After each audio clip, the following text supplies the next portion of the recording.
போட்டு அந்த சிக்ஸ்லாம் 4மே வந்து அழகாக வந்துட்டாங்க. அதுக்கப்புறம் என்ன பண்ணுறதுனே தெரில. அப்படியே ஒரு மாதிரி கை கால்லாம் இதாகிடுச்சு. அதுக்கப்புறம் நான் வீட்டுக்கு பின்னாடியே வந்து ஒரு குழி தோண்டி அதில் புதைக்கலான்னு சொல்லிட்டு தான் இருந்தேன்.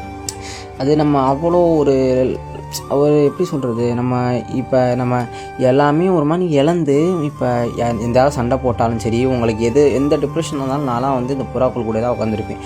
புறா வளர்க்குறவங்களுக்கு வந்து அது ஒரு தனி ஃபீலு. புறான்னு எந்த பெட்டாக இருந்தாலும் சரி, உங்களுக்கு என்ன ஒரு கஷ்டமாக இருந்தாலும் சரி, இந்த மாதிரி பெட்ஸ் வளர்த்தீங்கன்னா அது கூட போய் ஒரு 10 நிமிஷம் உட்காந்து பாருங்களேன், உங்களுக்கு அப்படியே வந்து ஒரு சொர்க்கத்தை பார்க்குற மாதிரியே இருக்கும். எனக்கெல்லாம் வந்து எவ்வளோ ஒரு டிப்ரெஷனாக இருக்கட்டும், ரொம்ப பெரிய கஷ்டமே இருந்தாலும் இந்த மாதிரி புறா நான் வளர்க்குறதுனால வந்து நமக்கு எது பிடிச்சிருக்கோ அதை நம்ம வளர்க்கையில் வந்து அது கூட நம்ம டைம் ஸ்பெண்ட் பண்ணோம்னு வச்சுங்களேன், அது ஒரு அந்த ஃபீலே வந்து தனி.